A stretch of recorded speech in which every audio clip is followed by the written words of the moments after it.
ሰላም ጤና ይስጥልን ውድ አድማጭ ተመልካቾቻችን፣ በመከታተል ላይ የምትገኙት ጃኖ ቅማንት ሚዲያ ነው። ወቅታዊ ጉዳያችን አሁን ጀምሯል። በዛሬው ወቅታዊ ጉዳያችን በቅማንት ቀጠና ያሉ አዳዲስ ጉዳዮችን እና ሌሎች ሀገራዊ ጉዳዮችን ወደ እናንተ የምናደርስ ይሆናል።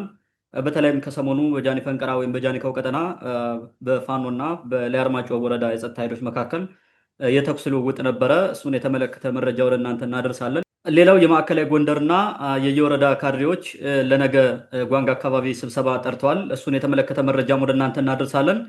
ሌላ በአማራ ክልል እንደምታውቁት ምህረት የመግባት ድራማው እንደቀጠለ ነው። ከዛ ጋር በተያያዘ ምህረት የገባው አካል ከማህበረሰቡ ጋር ሌላ ችግር ውስጥ ነው ያለው፣ በተለይ ደም ምለሳ በሚባል እሱንም እናነሳለን። ሌላው በህወሓትና በብልጽግና መካከል የተጀመረውን ሁለተኛ ዙር ጦርነት የተመለከተ መረጃም ወደ እናንተ የምናደርስ ይሆናል። በድጋሚ አብራችሁ እንድትቆዩ አክብሮት ግብዣችን ነው።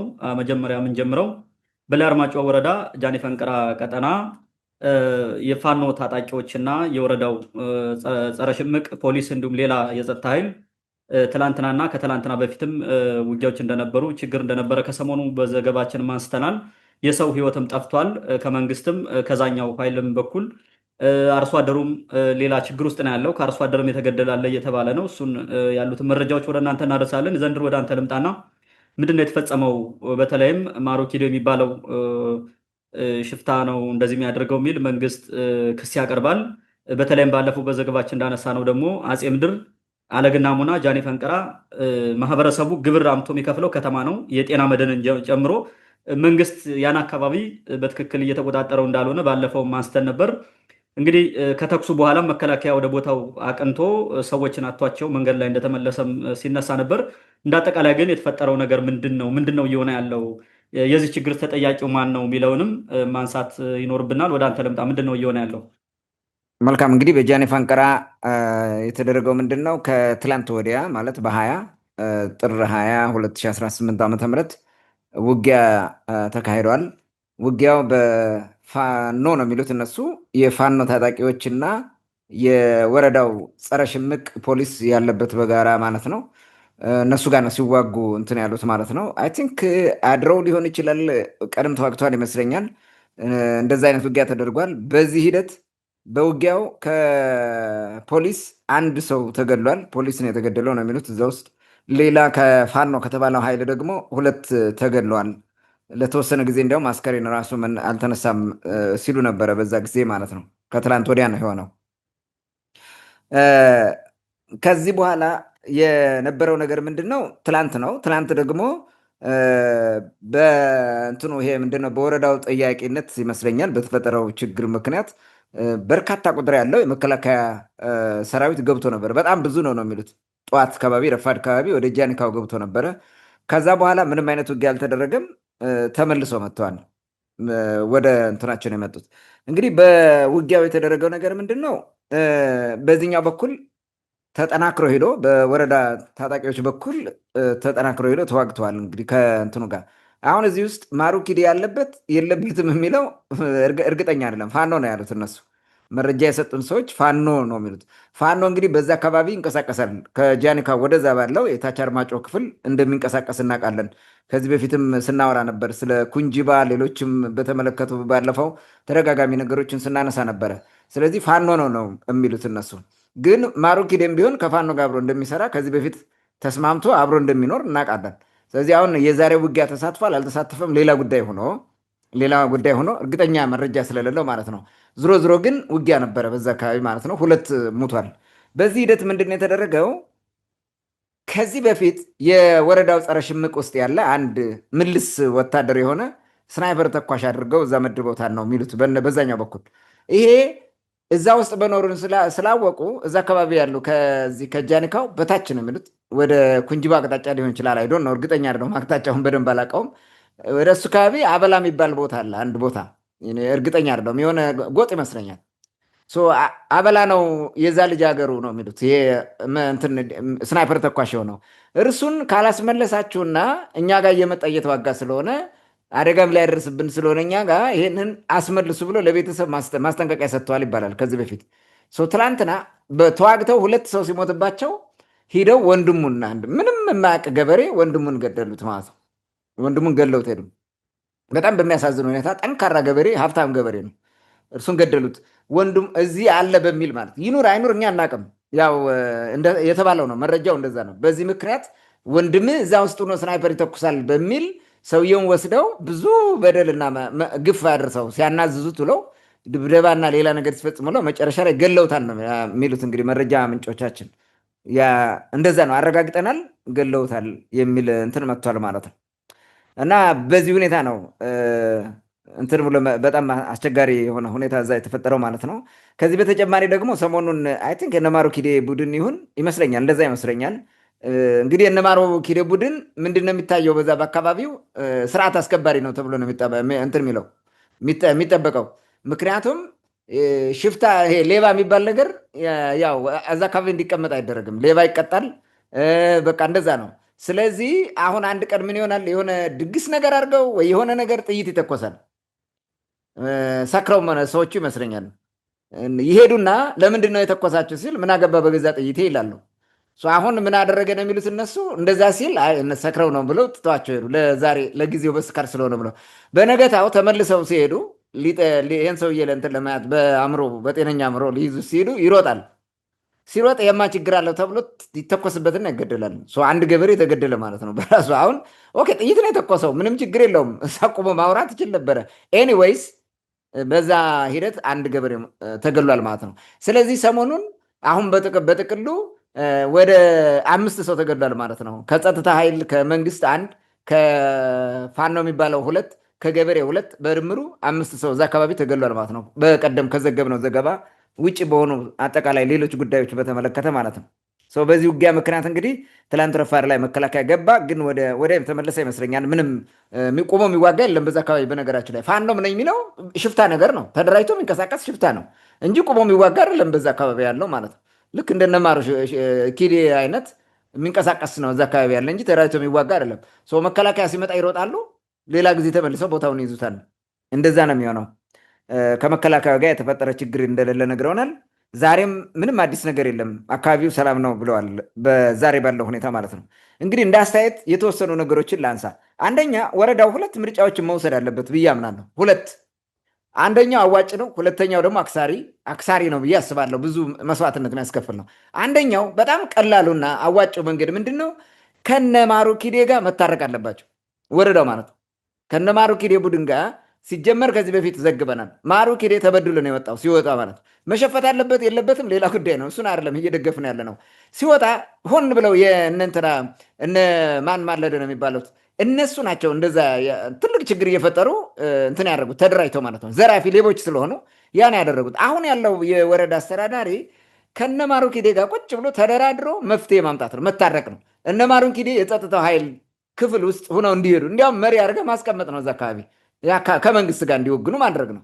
ይሄ በጣም ቀላሉ ነው። የሚከፈለውን ነገር ሁሉ መክፈል ነው። ካሳም ካስፈለጋቸው ካሳ መክፈል ነው። እነሱም ያጠፉበት ነገር ካለ ተስማምተህ ጥፋታቸውን እንዲያምኑና መካስ ያለባቸው የገደሉትም ካለ እንዲክሱ አድርገህ ሰላም ማምጣት ነው። ይሄ በጣም ቀላሉ መንገድ ነው እና አዋጩ ሰላማዊ መንገድ ነው። ከዚህ ውጭ ግን ይሄንን አናደርግም ብሎ ያው በተለመደው መንግስታዊ ትቢት ከተወጠሩ ደግሞ ጠንካራ የታጣቂ ኃይል አዘጋጅተህ በጉልበት አካባቢውን ከነማሩ ኪዴ መንጠቅና ተቆጣጠር መቀጠል ነው። ይሄኛው ግን በየጊዜው ውጊያ፣ በየጊዜው ግድያ ያመጣል፣ ሰላም አያመጣም። ሁልጊዜም እየተደራጁ እየመጡ በደፈጣም በምንም ስለሚመጡ ሰላም አያገኝም። ህብረተሰቡም ጤናውን አያገኝም፣ ሰላምን አያገኝም። ለህዝቡ ጤና፣ ለህዝቡ ሰላም ከታሰበ ቅድም ያልኩትን አማራጭ እንትን ቢያደርጉት በጠረጴዛ ዙሪያ ችግሩን ቢፈቱት መልካም ነው ብዬ አስባለሁ። እኔ እነዚህ ከሁለቱ አንዱን እንትን ቢወስዱ ግን እኔ ቅድም ያልኩት ሰላማዊ የሆነው መንገድ ቢመርጡት በጣም ቀላልና አዋጭ ይሆናል። ለወረዳውም ራሱ ሰላም እንዲሰፍን ያደርጋል ብዬ አስባለሁ። በአጠቃላይ በጃኒካው አካባቢ የተመለከተ ያሉኝ ሀሳቦችና መረጃዎች እነዚህ ናቸው። መልካም፣ ለሰጠን መረጃ ከልብ አመሰግናለሁ። ምናልባት ወደ መጨረሻ ያነሳቸውን የመፍትሄ ሀሳቦች የመጀመሪያውን ምርጫ ቅድሚያ ሰጥተው ቢሰሩበት የተሻለ ነው። በነገራችን ላይ ተሞክሮ ነበረ። እንግዲህ ማሩ ኪዴ የሚባለው አንድ ቅድመ ሁኔታ አስቀምጧል ነው የሚሉት። እስካሁን በነበረው ችግር በሱ በኩል የእሱ ታጣቂ ገሏቸዋል የሚባሉ ሰዎች እሱን በደም የሚፈልጉታል ስለሚባል ደግሞ በመካከል ህይወቱ የጠፋ ሰውም ስላለ ብዙ የዛን የደም ካሳ መንግስት የሚከፍልልኝ ከሆነ ገባለሁ እናንተ ጋር ሰራለሁ የሚል አይነት ቅድመ ሁኔታ እንዳስቀመጠ በተወሰነ መልኩ መረጃ አለ። ምን ያክል እውነት ነው እውነት አይደለም የሚለውን እሱን በደንብ አጣርተን በሌላ ጊዜ የምናመጣ ይሆናል። እንደዛም ከሆነ እሱም መካስ ካለበት መካሰም ካለበት ለአካባቢው ሕዝብ ሰላም ሲባል እሱም በሰላም መኖርም ስላለበት ለምን ይህን አማራጭ አትጠቀሙ የሚለውን ሀሳብም ማንሳት እንፈልጋለን። እንግዲህ እንደምታውቀው አማራ ክልል የተሻለች ቦታ የምትባለው እዚህ ላይ አርማጭሆ የሚባለው የመንግስት ባለስልጣንም ሩጦ ሄዶ እዛች ነው የሚቀመጠው። እውነት ለመናገር ከሌላው አንጻርም ስታየው በተወሰነ መልኩ ትንሽ ሰላማዊ እንቅስቃሴ ያለው እዛ አካባቢ ነው እና ሙሉ ለሙሉ ህዝቡን ሰላም ለማድረግ ያክል እንደዛ ይህን አማራጭ ቢጠቀሙ መልካም ነው። ምክንያቱም መንግስት ምንድን ነው እየተባለ ያለው አሁን ከዛ አካባቢ እነ ማሩኪ የሚሆን ቅድም የተባለው ፋኖ የሚባለው ሽፍታ በሚመጣባቸው አካባቢዎች ገብቶ መንግስታዊ አገልግሎት አይሰጥም። ነገር ግን ከህዝቡ ግብር እየሰበሰበ ነው፣ የጤና መድን እየሰበሰበ ነው። ይህን የሚያደርገው ደግሞ ገበያ በሚመጡ ሰዎችና በስልክ እየደወለ ሁላ ከተማ አምጥተው እንዲከፍሉ እያደረገ ነው። ህዝቡ ደግሞ ለመንግስት ግብር ሊከፍል ሲሄድ በታጣቂውና በሽፍታው መንገድ ላይ እየተቀማ እየተደበደበ ነው የሚል ቅሬታ እየቀረበ ስለሆነ ይህን ህዝቡም ራሱ የመንግስት ባለስልጣንም ያምናል እና ቁጭ ብለው ችግራቸውን ቢፈቱና ዘላቂ መፍትሄ ቢያመጡ የሚል አስተያየት አለኝ።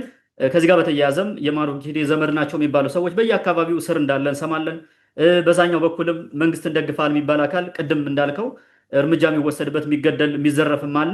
ከዚህ ሁሉ ነገር ግን ሰላም ማውረድ ጥሩ ነው የሚለውን ሀሳብ ማጠናከር ፈልጋለሁ። ወደ ሌላው ጥያቄ ስናልፍ የማዕከላዊ ጎንደርና የየወረዳዎች ካድሬዎች የትኞቹ ናቸው የሚለውን በግልጽ ታስቀምጠዋለህ ብዬ አስባለሁ። ለነገ ጓንጋ አካባቢ ስብሰባ ጠርተዋል የሚባል ነገር አለ። እንግዲህ የጭልጋ የላይ አርማጭሆና የደንቢያ ነው ሊሆን የሚችለው ማለት ነው። ዓላማው ምንድን ነው? የሚሰበሰበው ህዝቡ ነው ወይስ የተመረጠ አካል ነው?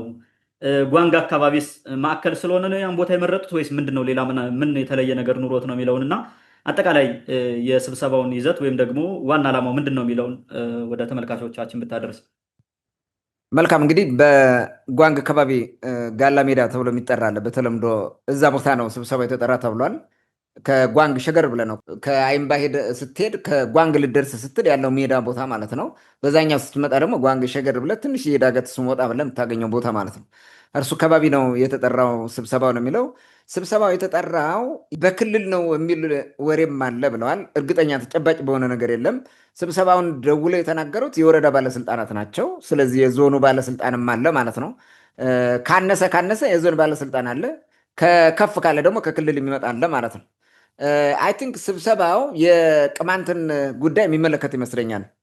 ስብሰባው ከቅማንት ጋር የተያዘ ስለሚሆን ነው እና የደንቢያ ወረዳም ምስራቅ ደንቢያ የሚባለው ይመስለኛል ለአርማጭሆ እና ጭልጋ ነው የተጠሩት ተብሏል። እንትኑ ስብሰባው የተጠሩት ምን አይነት ሰዎች ናቸው የተጠሩት? በማህበረሰቡ ዘንድ ተጽዕኖ ፈጣሪ ናቸው ተባሉት፣ ኮሚኒቲ ሊደርስ ናቸው የሚባሉ በቅማንት ትግል ውስጥም ቀደም ብሎ ጠንከር ያሉ ትግል ያደርጉ ነበር ተብሎ የሚታሰበው ማለት ነው። በአቋማቸው ጠንካራ ናቸው ተብሎ የሚታሰቡት ሰዎች እና ኮሚኒቲ ሊደርስ የሆኑ ተጠርተዋል ነው እንግዲህ በስብሰባው ነገ ስብሰባ ማለት ነው። ስብሰባ አሁን ቅድም የጠቀስኩት ቦታ ነው የሚካሄደው እንትኑ ማለት ነው። ሰብሳቢዎችም እነዚህ ናቸው። ለምን ያን ቦታ መረጡት? አሁን የቅማንት ጉዳይ ስለሆነ ማዕከል ላይ የሚሆነው ለደንቢያውም ለአርማጭሆም ለጭልጋውም እሱ ስለሆነ ይመስለኛል ማዕከል ላይ ማድረግ የፈለጉት።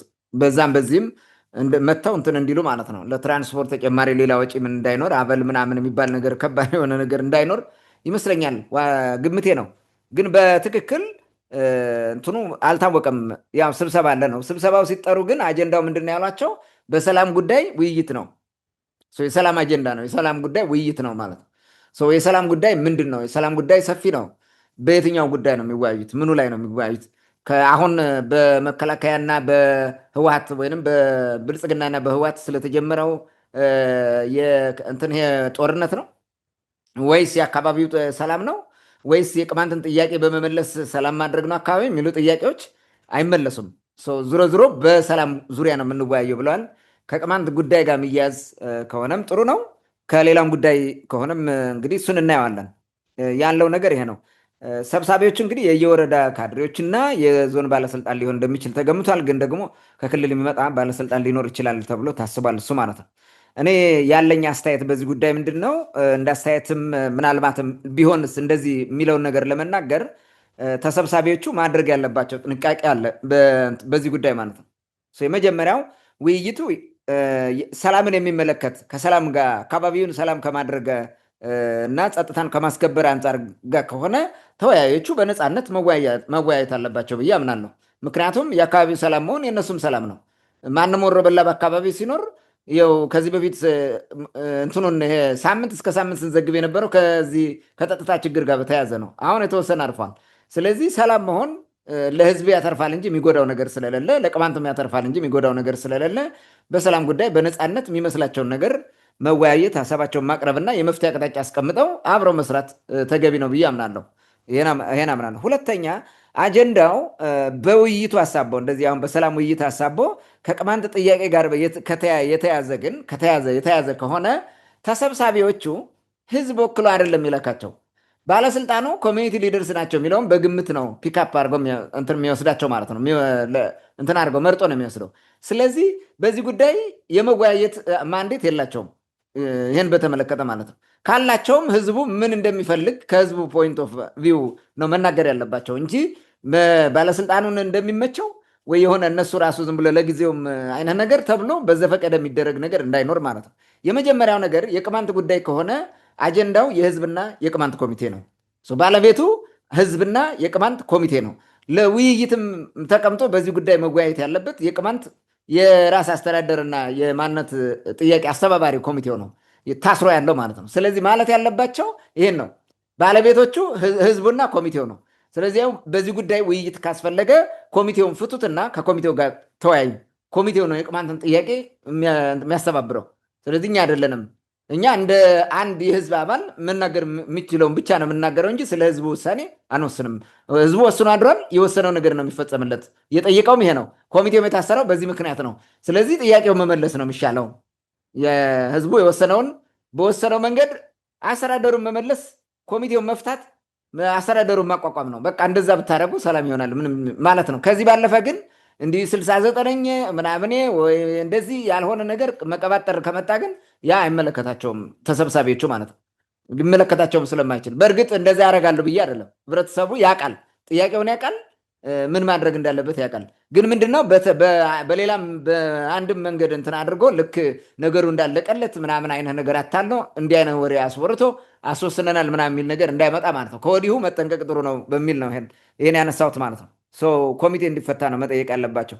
ሶስተኛ ምናልባት ከህወሓትና ብልጽግና ግጭት ጋር በተያያዘ ከሆነም የመሰላቸውን ሀሳብ ማቅረብ ይችላሉ። እነሱ የራሳቸውን ሀሳብ የሚያዋጣውን ሀሳብ ማለት ነው።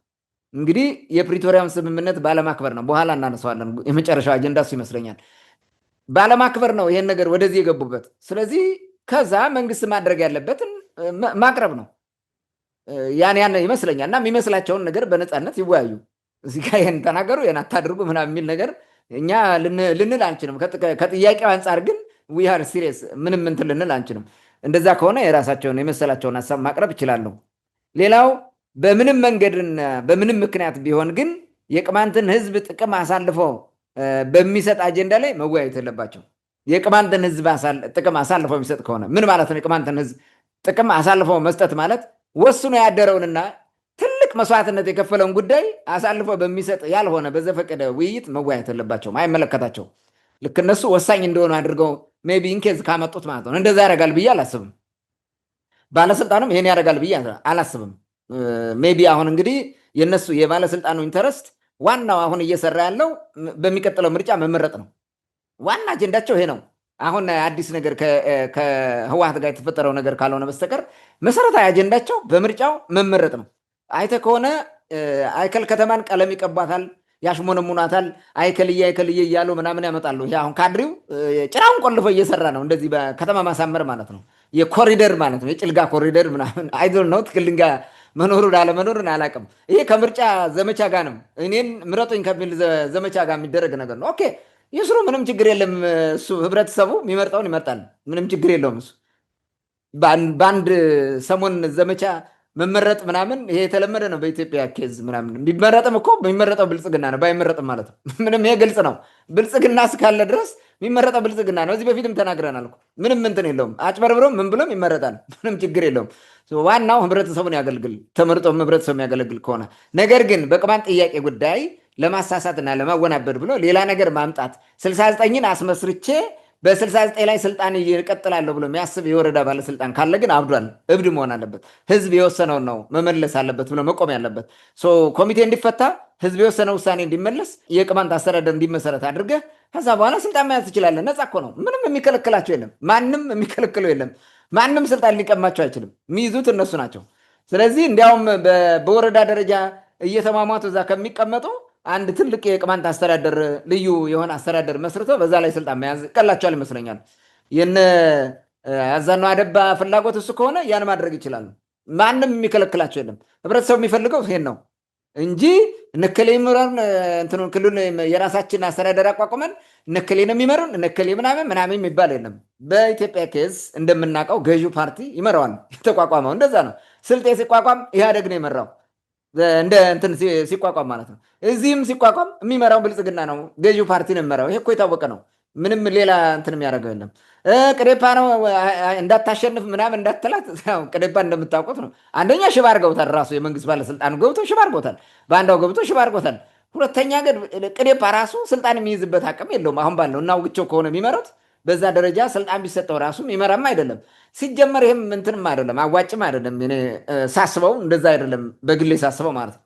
ኦኬ በዛ ጊዜ ቅዴፓ ህዝቡን ያታግላል፣ የበለጠ ነገር ያመጣል፣ ለህዝቡ ድምፅ ይሆናል የሚል ነበረ የተመሰረተው እንጂ እንደዚህ ጸረ ህዝብ ሆኖ እየተደናበረ ተከፋፍለው እርስ በርሳቸው እየተከሳሰሱ አንዱ አንዱን እንትን እያደረገ የሚደናቆርበት ፓርቲ ይሆናል ብለን አልነበረም። ኤኒዌይስ ከእንትኑ ጋር በተያዘ ከመመረጥ አለመመረጥ ጋር በተያዘ ያው ቅድም እንዳልኩት ነው። የሚመረጠው ማን እንደሆነ ይታወቃል። ዋናው እዚህ ጋር የህዝቡን ሰላም ማስከበር አለበት። ህብረተሰቡ ከጥቃት መጠበቅ አለበት። ማንም እየመጣ እንዲገለው መሆን የለበት። ማንም እየመጣ ሲገለው ማይዘግቡ ዝም የሚሉ የወረዳ ባለስልጣናት ተቀምጧል። በትንሿ የፌስቡክ ሚዲያቸው እንኳን አይዘግቡም፣ በኮሚኒኬሽን ፔጃቸው ላይ ማለት በጣም የሚያሳዝነው ማለት ነው። መኪና ተጋጭተው ትላንት ግን በደቂቃዎች ውስጥ ነው ያንን የዘገቡት አውጥተው ምናምን። ቱ ዚ ኤክስተንት ያ ሁሉ ህዝብ ሲገደል ዝም ያሉት ይሄኛውን በዘገቡበት እንትን ያን መዘገብ ነበረባቸው እና ለህዝብ ያላቸውን አዘኔታ ፍሮም ቦተም ኦፍ ዜር ሀርት ማሳየት አለባቸው። ያ ነው የመንግስት እንትን የሚባለው ማለት ነው የሚሰራው። የህዝብን ጥቅም ግን መጻረር የለባቸውም ማለት ነው ፈልገው። ታንክ መልካም። እንግዲህ አጠቃላይ ጓንግ አካባቢ ይደረጋል ተብሎ የታሰበውን ስብሰባ በተመለከተ ስብሰባው ከተደረገ በኋላ የተነሳውን ጉዳይ እና አጠቃላይ ውጤቱን ምንድን ነው የተነሳው፣ የተሳተፉት እነማን ናቸው፣ ሰብሳቢዎቹ የሚለውን ከስብሰባው በኋላ ያለውን አጠቃላይ ሁኔታ ምናልባት ቅድም ካስቀመጥካቸው ሀሳቦች አንጻር ሊሆን የሚችለው ምንድን ነው የሚለውን ከሆነም እናየዋለን፣ ካልሆነም ሌላውን የምናየው ይሆናል። ሌላው ምናልባት በስፋት እዛ አካባቢ ስብሰባውን ለማድረግ የሚወሰኑት ይህ ሽፍታው ቡድን ብዙ ጊዜ መኪና ሲያግጥ፣ ሲያቃጥል፣ ሰዎችን እያገተ ገንዘብ ሲዘርፍ፣ ሲገድል የነበረው ኃይል እዛ አካባቢ ይበዛል በብዛት። ስለዚህ እዛ ከዚህ ከጎንደር መተማ ያለውን መንገድ እሱ ጋር በተገናኘም ከሆነ ህዝቡ ይህን መተባበርም እንዳለበት እኛ አስቀድመን ተናግረናል። ምናልባት መንግስት እንደ መንግስት አክት ማድረግ ከፈለገ የህግ የበላይነትን ማስከበር እንዳለበት እኛ ደጋግመን ተናግረናል። ህዝቡም የዚህ ተባባሪ መሆን መቻል አለበት። መጀመሪያ ሰላም ከቀደመ ከዛ በኋላ ያሉትን ችግሮች ቁጭ ብሎ በጠረጴዛ ዙሪያ መፍታት ይቻላል። በዚህ ግርግር፣ በዚህ ሽፍታ፣ በዚህ እንደዚህ አይነት ውጥንቅጡ በወጣ ሁኔታ ውስጥ ግን ነገሮችም በሰላም መሄድ ስለማይችሉ ምናልባት በአጠቃላይ ይህን ጉዳይ እኛም በደንብ የምንመለከተው ይሆናል። ምርጫውን በተመለከተ ሌላ ጊዜ ይህን ጉዳይ በደንብ እንወያይበታለን። ምናልባት ቅማንት አካባቢ ብቸኛ ተወዳዳሪ የሚሆነው ሌላ ፓርቲ ካልመጣ ብልጽግና ነው የሚሆነው፣ የሚመረጠውም እሱ ነው። አሁን ቅዴፓ ምናምን የሚለው ከወሬ ዘለለም ሊሆን አይችልም። ምናልባት በዛ በኩል ገብተው እዚህ ቅዴፓ ውስጥ ያሉ ሰዎች ብልጽግና ሆነው ሊወዳደሩ ከሆነ አላውቅም። እንደ ፓርቲው ግን ያው ካለም ስለማይቆጠር እሱን ሌላ ጊዜ እንመጣበታለን ለማለት ያክል ነው። ሌላው ቅድም ያነሳ ነው ምናልባትም እዚህ ምህረት መግባት እና ደም ምለሳ የሚባል የወቅቱ ፈተና አለ። ይህ ደም ምለሳ የሚባል ብዙ ጊዜ እናነሳዋለን፣ ኋላ ቀር የሆነ እሳቤ እንደሆነ። ይህ ህዝቡ ውስጥ ደግሞ ሲወርድ ሲዋረድ የመጣ ነው የሚመስለው። ዝም ብሎ ከብድግ ብሎ ትላንት የተፈጠረ ጉዳይም አይመስልም። እንግዲህ በታሪክ ሂደትም እናውቀዋለን። ደም መመላለስ የሚባለውን አሁን አማራ ክልል ይህ የቅማንት ሽፍታ እያሉ ምህረት የሚያስገቡትን ታጣቂ ጨምሮ ፋኖ ምህረት እየገባ ነው በስፋት። ይህን ደግሞ የታድሶ ስልጠናም ሰጥተው ምንም ብለው ወደ ህዝቡ ይቀላቅሉታል። ይህ ታጣቂ ከዚህ በፊት ጫካ እያለ ሰው ገሏል፣ ንብረት ዘርፏል ምናምን። ስለዚህ ይህ ከገባ በኋላ ደግሞ ወይ በሱ ላይ ወይ በቤተሰቡ ላይ ደግሞ የሞተበት ሰው ደም የመመለስ ጊዜ ጠብቆ ሌላ እርምጃ የመውሰድ ነገር አለና ይህን በተመለከተ ምናልባት የተለያዩ መረጃዎች ስላሉ አጠቃላይ ያለው ሁኔታ ወደ ተመልካቾቻችን ብታደርስ። ወደ አንተ ልምጣ። እዚህ ጋር በተያያዘ ቅድም አንድ በጃኒካው በኩል ወይም የጃኒ ፋንቅራው ጉዳይ ሳወራ አንድ ሰው ከመንግስት ታጣቂ ጋር አብሮ ነው የሚሰራው፣ እንዲያውም ስናይፐር ተኳሽ ነው በሚል ወንድሙን ሂደው ገድለዋል። ይህ በጣም ድንቁርናው፣ እንደዚህ አይነት ድንቁርና በጣም እንትን ብሏል። የገደለው መግደል ጥሩ ነው፣ ገዳይ ይገደል። አሁን ካለው አንጻር ማለት ነው። ለእኔ ገዳይም ቢሆን ሌላ የእንትን እርምጃ ተወስዶበት ወደ እንትን እንዲመጣ ነበረ እንትን ምለው። ግን አሁን ባለው ኬዝ ግን የገደለ ይገደልሽ፣ ሌላ ነገር የለውም። መገደል ካልቀረ ማለት ደም ለሳ ከተባለ ገዳይ ነው መገደል ያለበት። አሁን ወንድሙ ምን አደረገ? ይሄ በመንግስት ሂዶ ገብቶ ደሞዝ እየተከፈለ ያለ የተቀጠረ ሰው ነው። ምንም የማያውቀውን ገበሬ ደም መግደል በጣም አሳፋሪ ነው። ልክ እንደዚህ ነው የደም ለሳ የሚባለው ማለት ነው። ግን አሁን ምንድን ነው እየተደረገ ያለው? የፋኖ ታጣቂም በተለይ ደቡብ ጎንደር አካባቢ ያለው ማለት ነው። ደቡብ ጎንደር አካባቢ ያለው በጣም በገፍ ገብቷል እንዳለ ማለት ነው። ይሄ ስቴደንሳ ምናምን የክፍለ ጦር ምናምን የሚለው አሁን የለም። እሱ ኦልሬዲ ተሰብስበው ገብቷል እየፈራረሰ ማለት ነው። አሁንም እየገባ ነው። በዚህ በእብናትም በምንም በአዲስ ዘመንም እየገባ ነው። አሁን ያለው እየተጠራቀቀ ማለት እነዛ ደግሞ 500 ሰው ገድያለሁ የሚለው እናረጋ ሁሉ አሉበት። በዛ ገብቷል አልገባም ሌላ ጉዳይ ነው። ግን 500 ሰው ገድያለሁ የ12 ዓመት የ13 ዓመት የ10 ዓመት ህፃናት ነው ሁሉ እያስገድዶ የሚደፍሩ ናቸው። በጣም የሚገርመው ማለት ነው። ይሄ ኃይል የነበረበት ቦታ ሆኖ ሰው ገሏል። በጣም ብዙ ሰው ምናልባትም በአስራዎቹ የሚቆጠሩ ምናምን ነው የሚገሉት ብዙዎቹ። ይሄ ሲደረግ ደግሞ እንደ ጀብዱ እየታየ መኪና የሚያቃጥሎ ፎቶ ይነሳል፣ ቪዲዮ ይቀረጻል። እየፎከረ ነው የሚነሳው ብዙ ጊዜ ማለት ነው። አሁን ምንድነው የተደረገው?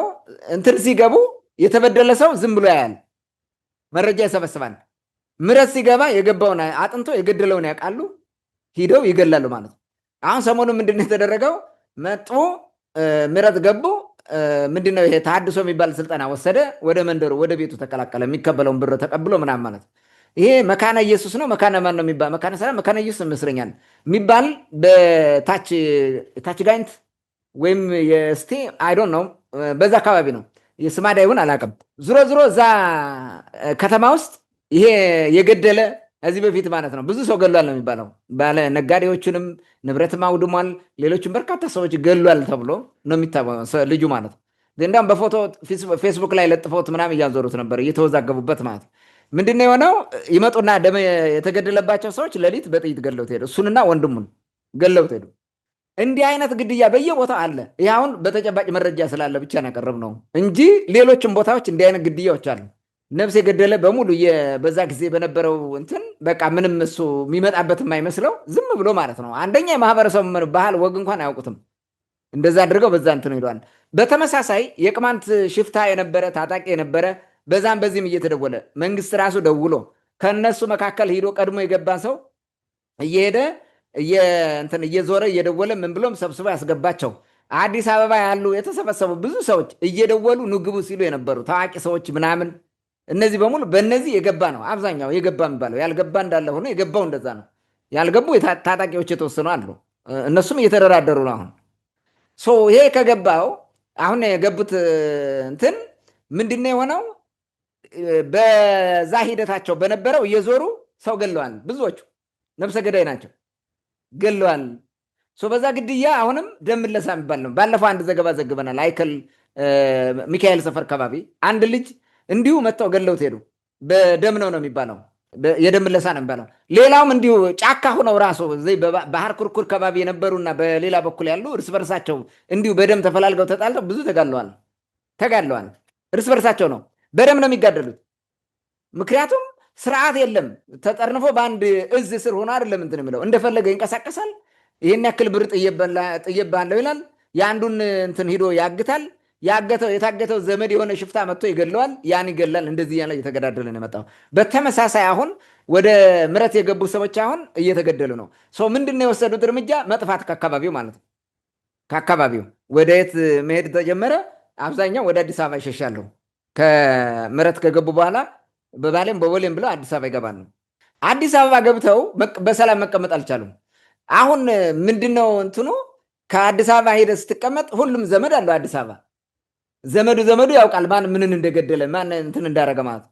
ይደዋወሉና ከነከሌ ቤት አይተናቸዋል። ማህበር ሲጠጣ ከከሌ ጎን ተቀምጦ ከሌ ቤት አይቼዋለሁ ከሌን እንደዚህ ብለው በዝርዝር መረጃ ይሰጣሉ።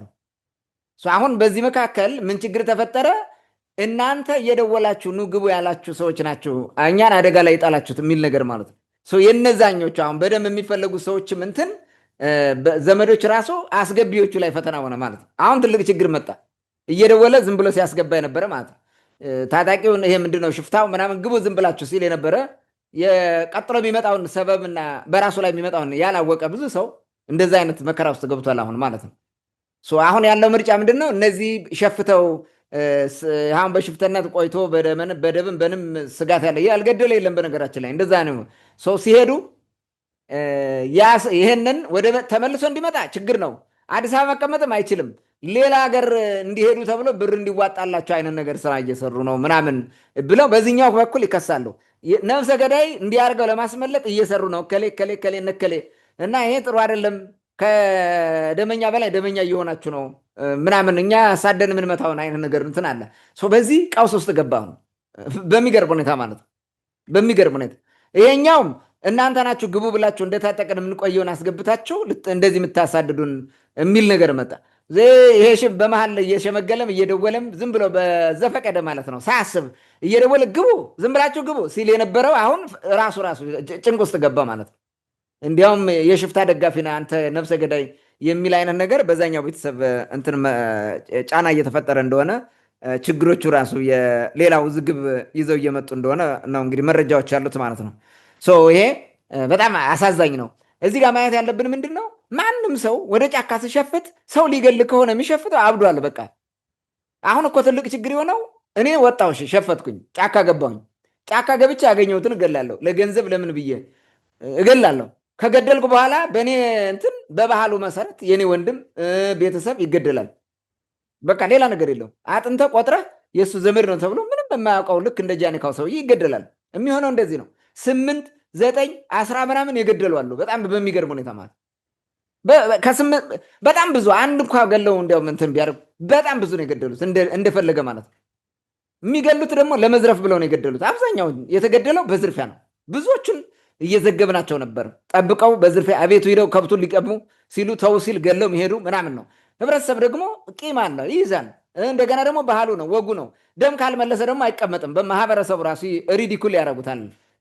ይህን ሞክ ስለሚደረግ የግዴታ ያን እርምጃ መውሰዱ አይቀርም። የፈለገ ሀገር ቢገባ ማለት ነው። ምናልባት አሜሪካ ካልገባ በስተቀር ተከታትለው መግደላቸው አይቀርም። ደም መመለስ የሚባለው ባህል ማህበረሰቡ እስካልጣለው ድረስ የሚቀጥል ነገር ነው እና ይሄ በጣም ዘግናኝ እንደሆነ ፋኖም ሆኖ እንደፈለገ ሲያደርግ የነበረ ምንም አይነት ያለ ጥንቃቄ ማለት ነው። በቃ እሱ አድራጊ፣ ፈጣሪ፣ አፋሽ፣ አከንፋሽ ምንም ማንም የሚጠይቀው እንደሌለ አድርጎ የነበረ መንግስት በሰላም እጁን ቢያስገባውም ምርጫ የለውም ወይ? ያለው አማራጭ ምንድነው? ወደ መከላከያ ሄዶ መቀላቀል ነው እንጂ ምንም ምርጫ የለውም። ኢቨን ቤተሰቦች ሁሉ አደጋ ይደርስባቸዋል። ደም ምለሳ የሚባል ማህበረሰብ ውስጥ ስላለን ማለት አደጋ ይደርስባቸዋል። እና እንዲህ አይነት በጣም አሳፋሪ የሆነ ችግር ውስጥ ገብቷል ማለት ነው። ስርዓት የሌለው ታጣቂነት፣ ያለ ስርዓት ያለ ህግ የሚመራ ታጣቂነት። ታጣቂ ስትሆን ድርጅት መስርተ ነው ድርጅቱ ነው ኃላፊነት መውሰድ ያለበት። ለግድያዎችም ለምንም ኃላፊነት መውሰድ ያለበት ድርጅቱ ነው። አሁን ግን ታጣቂ ነኝ ብለህ ወጥተህ ግን በየግል እየሄደ ነው የሚገለው እንደፈለገ ማለት ነው። ያ ነገር ተጠራቅሞ ይኸው አሁን ሰላም ይነሳል አካባቢ። በዚህ ሂሳብ ስንት ሰው ያልቃል? ስንት ሰው ይገደላል? ባለፈው ግንት አካባቢ እርስ በርስ የተጋደሉት ሁለት ታጣቂ በአንድ ላይ መንደሩ እንዳለ ተጨራረሱት። ሴቶች ሁሉ አልቀሩም ሲገደሉ። ባለፈው የዘገብነው ዘገባ ማለት ነው። እንዲህ አይነት የድንቁርና እንትን አለ እና ሽፍትነትና ወንብድነት ምንም አይጠቅምም ቤተሰብን ከማስጨረስ ውጭ ማለት ምንም የሚጨርስ የለም። ትልቁ ችግር የሚሸፍቱና ወንበዴ የሚሆኑ ሰዎች መሀይሞች ናቸው፣ ደንቆሮች፣ ምንም የማይገባቸው ማለት ነው። ምን ሊሰራ ነው የሚገባ? ወጥቶ ሰው ገሎ አገርን ሰላም ነስቶ ህዝብን ሰላም ነስቶ ቤተሰቡን ደግሞ ደም ተክሎበት ይሄዳል። በእንደዚህ አይነት የማህበረሰብ ካልቸር ውስጥ በጣም ከባድ ሁኔታ ነው የተፈጠረው እና ይሄ ደም ምለሳ በዛኛውን በኩል ማለት ነው በፋኖውን በኩል ብለው ምንም የገደለ ፋኖ በቪዲዮ እየወጣ ቅድም እንዳልኩ ያደረገ የፎከረ ያቅራራ በሙሉ የተቃጠለበት ባለሀብትን ብለው ምን መኪናዎች የተቃጠለ አይቀርለትም። እየፈለጉ እያሳደዱ ይመቱታል። ምንም የሚቀር ነገር የለም። ተጠያቂ ነው። ወይ ደግሞ እንደዛ ሲያደርግ እኮ በፎቶ በምን ባልወጣ። እንደው የሚገርመው ነገር ይሄን ስግብግብ ሰውዬ ይሄን እንደዚህ ይዘነዋ ብለው አንዱን ነጋዴ ፎቶ አውጥተው ምናምን እንደዚህ ብሎ ሲለጥፉ የነበረው መኪና ቃጥለው ሲዘፍኑ ሲፎክሩ የነበረው ይህ ሁሉ መጠየቁ አይቀርም። ምንም እንትን የለውም። እና አንዳንዴ ህገወጥነት ዝም ብሎ የሆነ የዘመነ መሳፍንቱን አይነት አካሄድ ዝም ብሎ መሄድ መጨረሻ ተጠያቂ ያደርጋል። እና አሁንም በጫካ ያሉ ሰዎች ይህንን ቢያስቡበት፣ በጫካ ያሉ ሰዎች ማለት እርስ በርሳቸው በገንዘብ እየተጣሉ በነገራችን ላይ በጫካ ሸፍቶ ሲበጠብጥ የነበረ እኮ ብር በጆንያ ይዞ ነው ሲሄድ የነበረው። እዚህ በፊት ዘግበናል። ብር በጆንያ ተሸክመው የሚዞሩት ማለት አዲስ አበባ ተቀባይ ያላቸው ብር እንትን ይሄ ምንድን ነው ራንሰም የሚከፍሉት ማለት አግተው ብር የሚቀበሉት ምናምን አዲስ አበባ የሚቀበል ባንክ የሚያስገባላቸው አለ። ባንክ እንትን እያደረገ ማለት በእንደዚህ አይነት ድንቁርና ለብር ብለው ነው ይሄ ሁሉ ሲያደርጉት የኖሩት። እና አሁንም ጫካ ያለ መሸፈት የሚፈልግ ይህን አውቆ ነው መሸፈት ያለበት። ሰው ገሎ በሰላም እንደማይኖር ቤተሰቡም ሁሉም ነገር እንደሚነቀል ራሱ ከርስት ሁሉ ሰፈሩ ይነቀላል። እኔ ብዙ ሰዎች አውቃለሁ። መንደር ቤተሰብ እየተጠፋፋ ማለት ነው። ጠፉ ነው የቀረ ሞልቷል። እንደዚህ አይነት ነገር ያን ነው ማለት የምፈልገው። ጥንቃቄ ቢደረግ። ታንኪዩ። መልካም እንግዲህ መጀመሪያ እንደዚህ አይነት ሰይጣናዊ ተግባር ለምን በሰው አእምሮ ውስጥ እንደሚመጣ ትንሽ ይከብዳል። በእርግጥ ያለው ሀገራዊ ሁኔታ እየፈጠረው ሊሆን ይችላል። ግን ደግሞ እንደዚህ አይነት ሀገራዊ ቀውስ ሲፈጠር ሕሊና ሊገዛ ይገባል። እንደ ሰው ማሰብም ተገቢ ነው። በዚህ ደረጃ እርስ በርስ እየተጠፋፋ በሰላም የሚኖርን አርሶ አደርና ሌላ ሰላማዊ ሰው ማስገደል ይሄ ትንሽ ጥሩ አይደለም። ኢቨን ራሱ የሚገለው ሰው ለምን ራሱን አድራጊውን ፈልጎ እንደዛ እንደማያደርግ ይህም ሌላ ጥያቄ ነው። ግን ከመጀመሪያው ይሄ ባህል የሚቀረፍበትን ሁኔታ በጣም ሰፊ ጥናት ተደርጎበት በእርግጥ በጣም ትልቅ ትግል ይጠይቃል። ግን መጥፋት አለበት ብዬ ከማስባቸው የኋላ ቀር ባህሎች አንዱ እንደሆነ ይሰማኛል። እና በዚህ በጊዜ ሂደት ሰው እየጠበቀ ጊዜ ጠብቆ በቃ ብዙ ዓመትም ሊጨርስ ይችላል። ይሄ የተለመደ የአካባቢው ባህል ስለሆነ በደንብ ብታስቡበትና ቆም ብላችሁ ነገሮችን በሰላም ብትፈቱ የሚል ሀሳብ አለኝ። እኔ ይህን ነገር በነገራችን ላይ ማለት የሚያደርጉትን የሚሸፍተውን ሰው ብቻ የምጠይቅበት ጉዳይ የለም። ምክንያቱም ሽፍታ እንዲወጣ አካባቢው እንዲረበሽ መንግስት የህግ የበላይነትን ስላላስከበረና መንግስት ሰው ራሱ እርስ በርሱ እንደዚህ እየተባላ እሱ ላይ ጫና እንዳይፈጥርበት እንደዚህ አይነት ሲደረግ ቆይቷል። ይሄ ይታወቃል። እዛ አካባቢ ያላችሁ ባለስልጣናት ታውቁታላችሁ፣ ራሳችሁ ታውቃላችሁ። ምክንያቱም እያንዳንዱ የራሱ ሽፍታ የነበረው ሰው ነበረ። ባለስልጣኑ ነው ይኸው ሰሞኑን የተያዘው ማን ነው የሚባለው? የአዳኛ ገር ጫቆ ወረዳ አስተዳዳሪ ነው የሚባለው። በዚህ ሂደት ውስጥ ራሳቸውን አስገብተው የነበሩ የመንግስት ባለስልጣናት አሉ። ነገ ደግሞ ስልጣን ሲያልፍ ወደ አንተ ቤተሰብ ችግሩ ይመጣል ማለት ነው። እና ከዚህ ሁሉ ነገር የህግ የበላይነት ቢከበር ሰላም ቢሰፍን መልካም ነው የሚል ሀሳብ አለኝ። ወደ መጨረሻ ቅድም በመግቢያ የጠቀስኩትን አንድ ጥያቄ ላንሳና የዛሬው ውይይታችን በዚህ እንጨርሳለን። እንግዲህ ህወሓትና ብልጽግና ሁለተኛውን ዙር ጦርነት በይፋ እንደጀመሩት ከሁለቱም አቅጣጫ ፍንጮች ወጥተዋል። በተግባርም እየታየ ነው። ይህ ጦርነት የፕሪቶሪያውን ስምምነት ካለመተግበር አኳያ የመጣ እንደሆነ ይነገራል። እንግዲህ ሁለታቸውም እርስ በርሳቸው እየተካሰሱ ነው። በግልጽ የሚታየውና የሚያመዝነው ግን የፕሪቶሪያውን ስምምነት መንግስት እንዳላከበረ ብዙዎች የሚታይ ነገር አለ። በዛ በኩልም ችግር ቢኖር ምናልባት ወደ ህወሓት ስለምታደሉ ነው የሚል ነገር ስለሚመጣ እንግዲህ ከፕሪቶሪያው ስምምነት መካከል አንዱ የትግራይ ሉዓላዊ ግዛት ጦርነቱ ከመጀመሩ በፊት የነበረው የክልሉ ሉዓላዊ ግዛት ወደ ክልሉ እንዲመለስ የሚል ነው። ያን ባለመመለስ ነው እንግዲህ ምክንያት አድርገው በህወሓት በኩል ጦርነቱን ጀመሩት የሚባለው። ብዙ ያሰላለፍ ለውጥ አለ። የኃይል ሚዛን ለውጥም ሊኖር ይችላል። ምናልባት ይህን በተመለከተ በተለይም እዚህ ራያ፣ አላማጣ፣ ጸለምት፣ ወልቃይት ምናምን አካባቢ በተለያየ መንገድ ማህበረሰቡም ሌላ ተጨማሪ ድጋሜ ሌላ ጭንቅ ውስጥ እየገባ ያለበት ሁኔታ ነው ያለው። እንግዲህ ጦርነት የሚቀሰቅሱ ጦርነት የሚያዋጉ ባለስልጣናት ላይሞቱ ይችላሉ፣ ለጥቅማቸውም ጭምር ስለሚያደርጉት። ይህን በተመለከተ ወደ አንተ ልምጣና አጠቃላይ ምንድን ነው መሬት ላይ እየሆነ ያለው ነገር የሚለውንና ምናልባትም ብጨምርበት ብዬ ማስበው የኃይል አሰላለፉ ምን ይመስላል? ምናልባት ይህ ጦርነት በዚህ የሚገፋ ከሆነ እንደባለፈው ህወሓትስ ከበባ ውስጥ ሆኖ ይቀጥላል ነው ወይስ ከባለፈው የተለየ ጥቅም አለው? ምናልባትም የሚሸነፍ ኃይል ይኖራል ወይ በዚህ መካከል የሚለውን እሱን ሰፋ አድርገህ ብታነሳው ደስ ይለኛል። ወደ አንተ ልምጣ። መልካም። እንግዲህ በህወሓትና በብልጽግና መካከል የሚደረገው ጦርነት ከዚህ በፊትም ተናግረናል። በነገራችን ላይ የዛሬ 4 ዓመት ይመስለኛል ግጭቱ ሲጀመር በሰላም ይፈቱታል፣ በሰላም ነው የሚቋጨው አይደለም፣ ይቆማል፣ እንደዛ ያደርጋል የሚል ነገር ትንታኔ ሰጥተን ነበረ። ከብልጽግና ባህሪና ከህወሓት ባህሪ አንጻር ገምግመን በምንም መንገድ ይሄ ነገር በሰላም አይቋጭም፣ በሰላም ሊቆም አይችልም የሚል ነገር ነው። እንዲያውም በፕሪቶሪያ ስምምነት እንትን ሲሉ በጣም ገርሞናል። እኛ ራሱ በያዛ ጊዜ ሀሳብ ሰጥተን ነበረ። ከበፊቱ ትንታኔያችን በተቃራኒ ሆነ። ይሄ ነገር ግን የአሜሪካ ጫና እንዳለና የተፈጠረው ጫና እንደዛ እንዳደረጋቸው እንጂ ከውስጣቸው ካለ የሰላም ባህሪ እንዳልመጣ አውርተን ነበረ። ከጫናዎች እንዳሉ ማለት ነው። አስገዳጅነቱ የመጣው የአሜሪካ መንግስት እነ ማይክ ሀመር በነበሩበት ነው። እዛ ደቡብ አፍሪካ ላይ ስምምነት ሲካሄድ የተፈረመው ማለት ነው። ስለዚህ ወቅታዊ የሆነ የእንትን ጊዜ መግዣ አይነት ነገር ነው የነበረው። ለምንድን ነው ህወሓትም ቢሆን ክልሉ ወደ ነበረበት ይመለስ ተብሎ ወደዛ ከተመለሰ ሜይ ቢ እድሉ ነበረ ለኢትዮጵያ መንግስት ትግራይን እንዳይገነጠል የማስቀረት ጉዳይ ማለት ነው። ግን ኢንተረስቱ የትግራይ በኩል ያለው ኢንተረስት አንደኛ የራሳቸውን ቤተ ክህነት መስርተዋል። ከኢትዮጵያ ኦርቶዶክስ ተዋሕዶ ቤተክርስቲያን መገንጠሉ ወረድ እኮ ተፈጽሟል። ሳይኮሎጂካሊም ተገንጥሏል። አሁን የሚፈልጉት ወደ ራሳቸው የምችለው መቀጠል ነው፣ መገንጠል የሚባለው ነገር ነው። ያን ለማድረግ ግን የእኛ መሬት ነው የሚሉትን መያዝ አለባቸው። ያ መያዝ አለባቸው። በብልጽግና በኩል የነበረው መሬት ይሄንን መስጠት የለብንም እንዲህ እያደረግን እያሸን ህወሓትን በሂደት ከህዝብ ነጥለን እናጠፋለን ነበረ። ህወሓት ይህን ስለሚያውቅ የሄደበትን መንገድ ታውቃለህ፣ ያደረጉትን ነገር ማለት ነው። ብልጽግና የሚችለውን ነገር አድርጓል። ከህወሓት ውስጥ ለእንትናን የማረካቸው ሰዎች ነበሩ። ጌታቸው ረዳን ማርኳል። በእርግጥ ህወሓት ባይሆንም እንትና ማን ነው ጄኔራል ጻድቃን ገብረትንሳኤን እሱን ወስደዋል።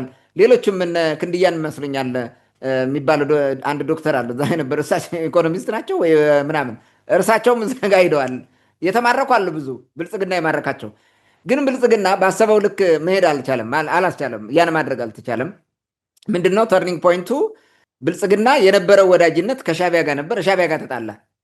ይሄኛው ተገልብጦ ህወሓት ሻቢያ ጋር ድጋፍ ማግኘት ጀመረ ማለት ነው። በእንደዚህ አይነት ሁኔታ ነገሮች ሁሉ ተገለባበጡ። ወደ ግጭቱ የመግባት ሁኔታ አይቀርም ነበረ። ቀደም ብሎ ይህን የሚያሳዩ ነገሮች ነበሩ። ምክንያቱም አይተ ከሆነ የተራቡ ሰዎችን አውጥተው ለዓለም ያቀረቡበት መንገድ፣ የተሳጣበት መንገድ፣ እነዚህ በእርግጥ ተቸግረዋል። እኛም ስለዘገብን ማለት ነው። እንደገና ደግሞ በአንድ ወቅት ሽሬ ከባቢ ሄደው ይመስለኛል ጀኔራል ታደሰ ወረደ እንትን ሲያደርግ ውሰደኒ ወደ ቤቴ ውሰደኝ፣ ምንድነው ከምታ ቀደም ጀግንነት ካ ምናምን እያሉ የጠየቁት አባቶች ኢንተረስት ኦፍ ፒፕል የሚለውን ነገር ማየት አለብን ማለት ነው። የህዝቡ ፍላጎት ምንድን ነው? በምንም መንገድ በምንም ክልል አንድ ተብሎ ወይም የትግራይ ክልል የተባለው መሬት ተከልሎ ለ20 ምናምን ዓመት የነበሩትን ማጣት አይፈልጉም፣ ህብረተሰቡ ቢሆን ማለት ነው። እንደገና በነበረው ጦርነትና በተፈጠረው ነገር የመገንጠል ፍላጎት አለ። ትግራይ መገንጠል ነው የሚፈልገው፣ ምንም ጥርጥር የለውም። ኢንተረስታቸው መገንጠል ነው። ሳም ግሩፕ ይህን ነገር የማይፈልግ ጥቂት ሰዎች ሊኖሩ ይችላሉ፣ እንደነ ጌታቸው ረዳ ምናምን የመሳሰለው። ግን አብዛኛው ትግራይ ፍላጎቱ መገንጠል ነው። በተለይ የሃይማኖት አባቶች ራሱ የሚፈልጉት ይሄን ነው። ራሳችን መቻል አለብን ብለው ያስባሉ ማለት ነው። በዚህ ሂደት ጦርነቱ የሚቀር አልነበረም። ባለፈው እንትና ማን ጄኔራል ነው የሚባለው ምግቤ ነው የሚባለው ወጥቶ የተናገረውን ታውቃለህ። በቃ ከመሬት ጋር በተያያዘ የነበረው ማለት ነው። ይሄ እንደሚሆን የሚጠበቅ ነገር ነው፣ ጦርነት እንደሚመጣ ማለት ነው። በተለያየ ደግሞ ለዚህ ኮንትሪቢዩት ያደርጓል የሱዳን ጦርነት መኖር፣ በዛ በኩል ደግሞ የሱዳን ጦር እንትና የህወሓት ጦር ታጣቂ መኖሩ በራሱ ኤርትራና ሱዳን አብሮ መስራቱ፣ ህወሓትና ኤርትራ አብሮ መስራቱ፣ ኢንተረስት ኦፍ ኢጅፕት ምናምን የሚባሉት በሙሉ ወደዚህ ሊያመጣ እንደሚችል የሚጠበቅ ነገር ነው የነበረው። የሚጠበቅ ነው እንጂ ማይጠበቅ አልነበረም። ይሄንን ማየት እንችላለን። ኦኬ፣ አሁን ምንድን ነው እየሆነ ያለው የሚለውን እንትን ልበልና ወደ መጨረሻ በዚህ ጉዳይ የተወሰነ ነገር እጨምርበታለሁ። እንግዲህ ህወሓት በተለያዩ አቅጣጫዎች ውጊያ ከፍቷል ነው የሚሉት። ያው እየተዋጋ ነው ውጊያ በጸለምት ከቀናት በፊት የተጀመረው ቀደም ብሎ የተወሰኑ ቀናት በፊት የተጀመረው ውጊያ ተጠናክሮ ቀጥሏል። ዛሬ ሌሊት ጸለምት፣ አዲ ገብራይ እና ምጫራ የተባሉ ቀበሌዎች ላይ ውጊያዎች አድረዋል። በከባድ መሳሪያ በመድፍ በሞርተር በምናምን የተደገፈ ማለት ነው። መደበኛ ውጊያ ሲዋጉ አድረዋል ብለዋል። አሁንም ውጊያው እንደቀጠለ ነው። በዛ በኩል ማለት ነው ውጊያ አለ። ውጊያው ይቀጥላል። ያው ምክንያቱም ያሁን ዋናው ኢንተረስት ያለው የት ላይ ነው? ወልቃይት ነው። ወልቃይት እንዴት እንወጋለን የሚለው የቲፒኤልኤፍ ስትራቴጂ ነው የሚሆነው። በየት በኩል ነው? በሜዳው በኩል ይዋጋል ምናምን የሚለው እሱ ሌላ ጉዳይ ነው ማለት ነው። ራያ አካባቢ የነበረው መከላከያ ሰራዊት ወጥቷል። የቲፒኤልኤፍ ታጣቂዎቹ ይዘውታል ማለት ነው። ቦታውን ተቆጣጥረውታል ሙሉ በሙሉ ማለት ነው። ጥሎ ወጥቷል። ምክንያቱም እዛ ውስጥ ሆኖ ልክ ሰሜን እዝ ምናምን የሚባለው ነገር እንደተፈጠረው አይነት ነገር እንዲፈጠርበት አይፈልግም። ወደኋላ ወደ ሂደህ አፈግፍገ መደራጀት ነው ማለት ነው የሚያስፈልገው። ለዛ ይመስለኛል የወጣው ሰው ትእዛዝ ተሰጥቶት እንደወጣ ነው። አንዳንዶቹ ይህንን ፖለቲሳይዝ አድርገውት ወደ እንትን ይወስዱታል። ሆን ተብሎ ነው ለቲፒኤልኤፍ የለቀቀው መከላከያ አውቆ ነው ራያን ለመስጠት ነው እንደዛ እያደረገ ያለው። ወልቃይትንም እንዲያደርገን የሚሰጥ ይመስለናል እያሉ ያወራሉ። አክቹዋሊ ማለት ነው እዛ በተያያዘ ግን አይደለም፣ እንደሱ አይደለም።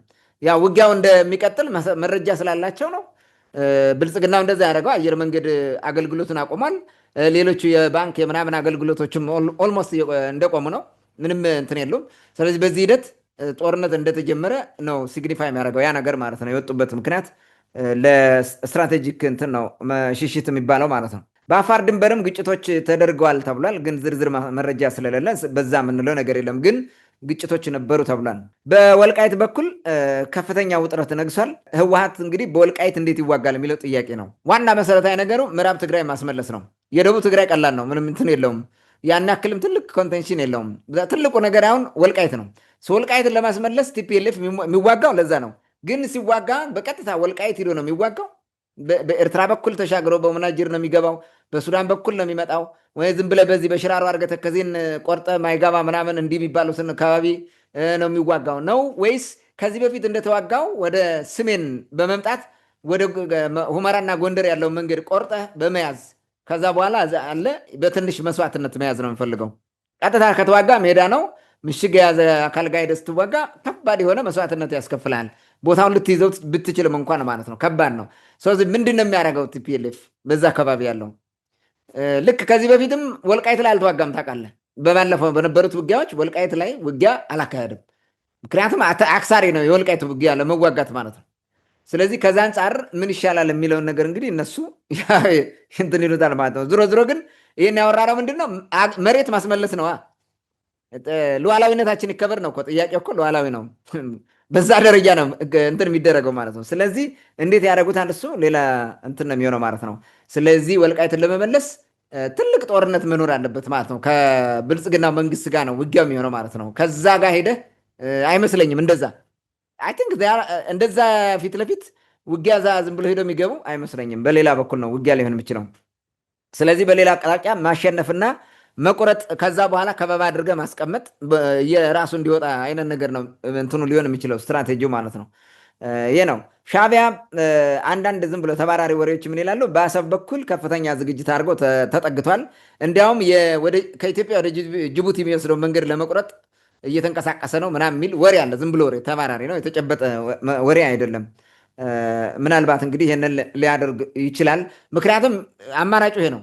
በዚህም ህወሓት እየተዋጋ ነው። ከዛም ደግሞ እሱ የሆነ ነገር ያደርጋል።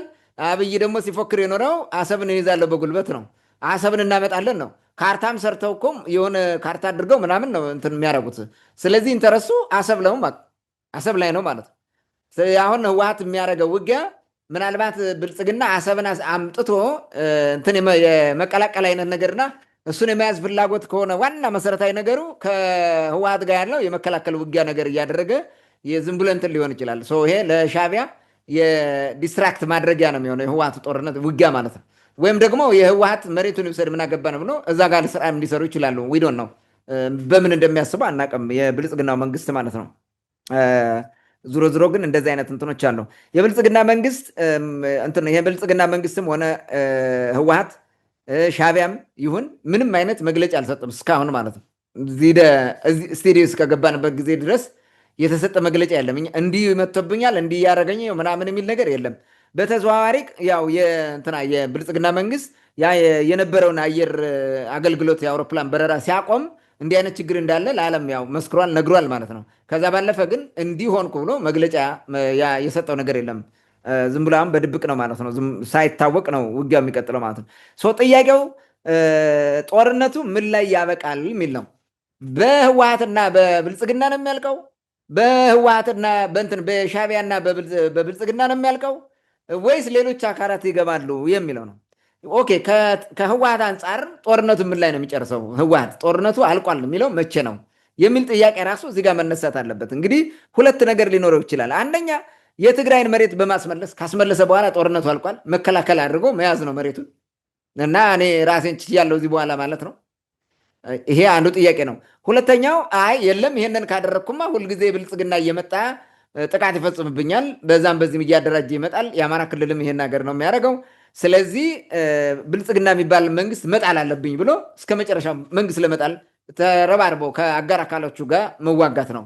እነዚህ ከሁለቱ ጥያቄዎቹ እንግዲህ ለሚመልሱት ቲፒኤልኤፍ ራሱ ነው የሚመልሰው ማለት ነው። ይሄ ነው ወይ ማለት ኦኬ። ብልጽግናስ በበኩሉ ምኑ ላይ ነው ጦርነቱ የሚያበቃው? መቼ ነው ጦርነቱ አለቀ የሚለው ራሱ መሰረታዊ ነገር ነው። አንደኛ ትግራይን በመቆጣጠርና የኢትዮጵያ በቃ አካል ሆኖ በሱ ቁጥጥር ስር ማዋል ችሎን ቲፒኤልኤፍ የሚባል የሌለበት ትግራይን አምጥተህ እነ ጌታቸው ረዳ እና ሌሎች የሚመሯት ኢትዮጵያ የአንድ ኢትዮጵያ ፓርቲ አድርገህ መቀጠል ከቻለ ነው በዚህ ጊዜ ነው የሚያበቃው? ወይስ ህወሓትን ከገጸ ምድር በማጥፋት ነው የሚያበቃው? የገባበት ገብቶ ማጥፋት። ስለዚህ ህወሓትን ማጥፋት የትግራይን ሰላም መመለስ ነው ብሎ አስቦ እንደዛ ነው የሚያደርገው።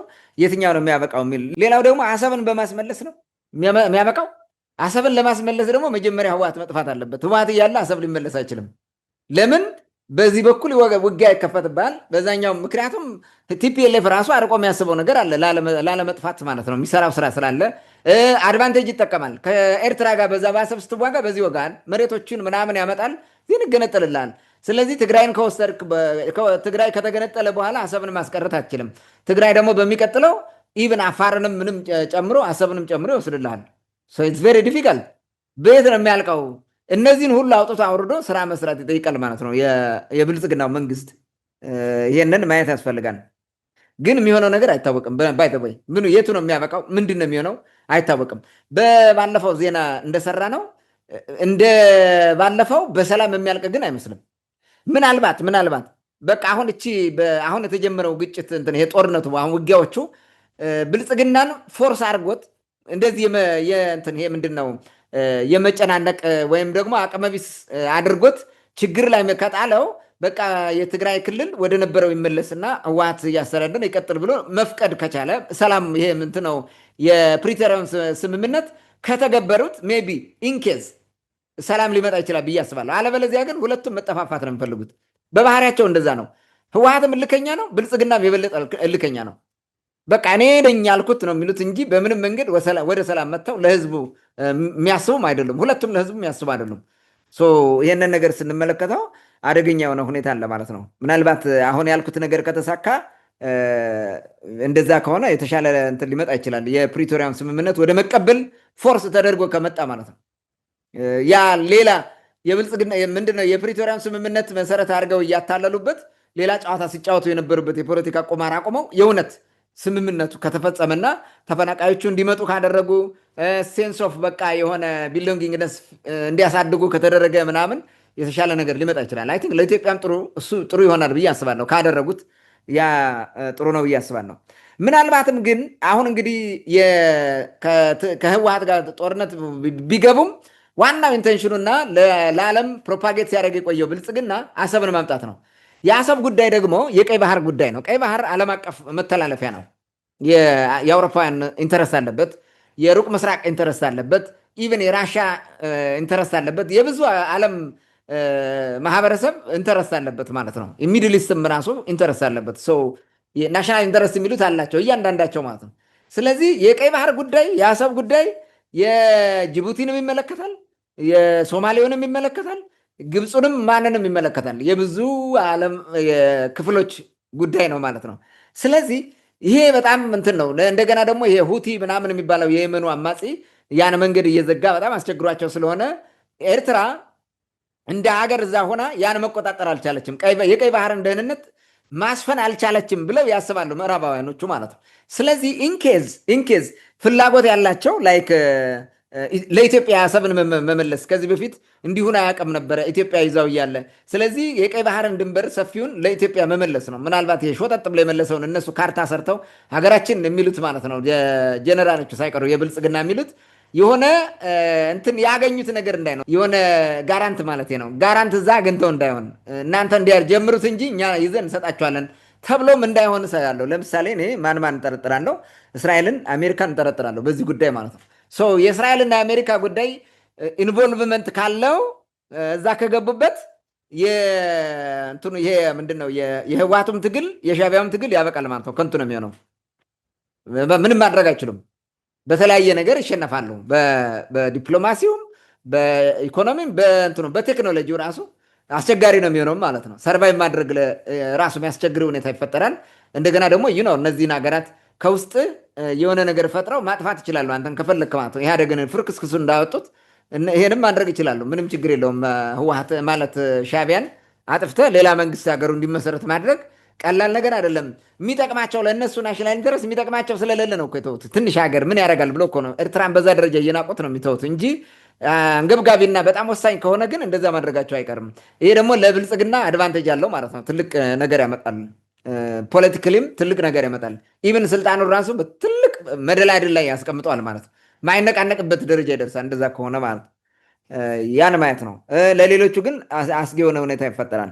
ጦርነቱ የሌሎች ሀገራት ጣልቃ ገብነት አይኖርም ወይስ አይጠራም የሚል ነገር ልናነሳ እንችላለን።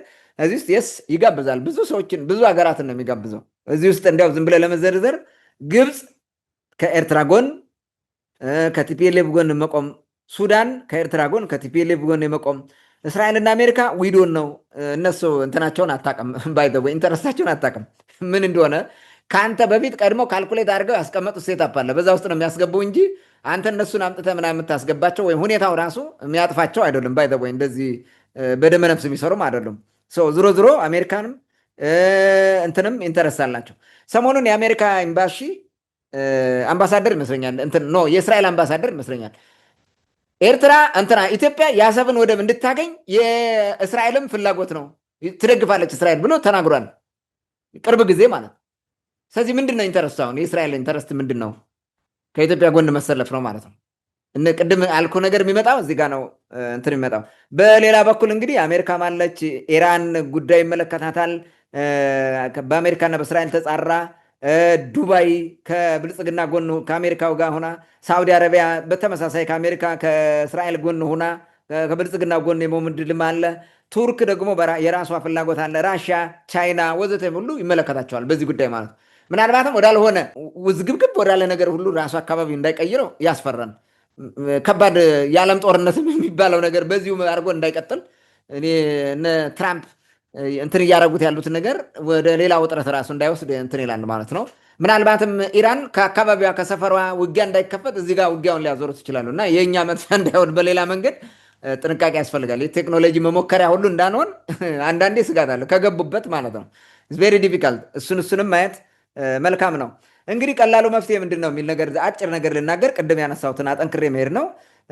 አንደኛው ከአምባገነንነት መውረድ ቢችሉ ሁለቱም ማለት ነው። በቃ ይሁን አምባገነን የሚባለው ነገር ቢወርዱ። እነዚህ እንደ ግለሰብ ብታያቸው እኮ በቃ ማክሲመም 80 ዓመት ከቆይ ነው፣ ከዛ በኋላ ይሞታል እኮ። ማናችንም እንደዛ ነን።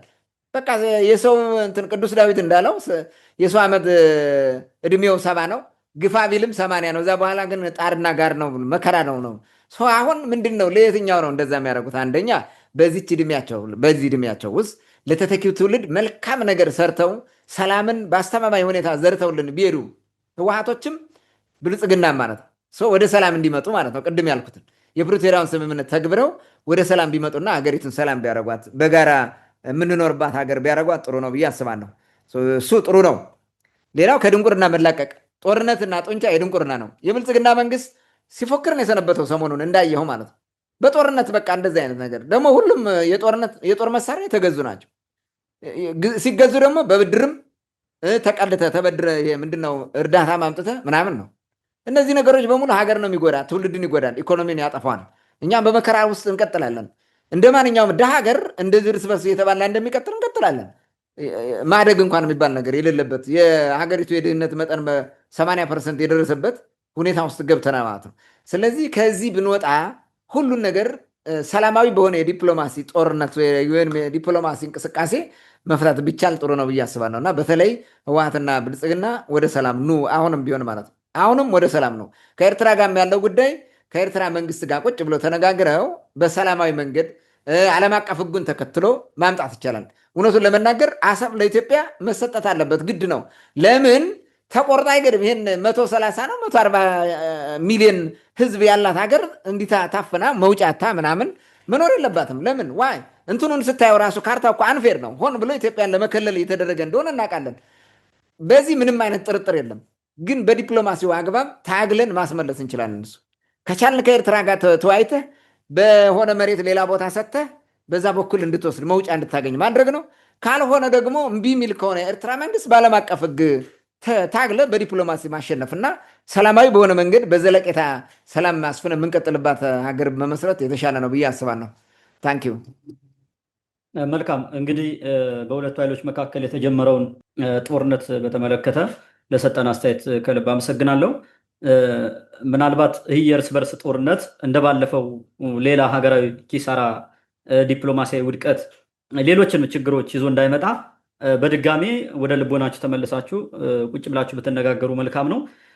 ሌላው ደግሞ ሀገራዊ ጉዳይ የሆነው እንደ ጋራ የሀገራችን ጉዳይ ሆኖ በሌላ በኩል ደግሞ ቅድም ስትል እንደነበረው በተለይ ደግሞ ከዚህ በፊትም ልክ የዛኛው ጦርነት ህዝቡ ደግሞ ኢንቮልቭ ሲያደርግ እንደነበረው እውነት ለመናገር በዛኛው ጦርነት ህዝቡ ሁላ ጭምር አብዶ የነበረበት የሃይማኖት አባቶች አሁን ያነ ነገር እንዳይደገም ቁጭ ብሎ ማሰብና እነዚህ ኃይሎች ወደ ጠረጴዛ እንዲመጡ ጫና መፍጠር ላይ ትኩረት ቢያደርጉ የተሻለ ነው የሚል ሀሳብ አለኝ።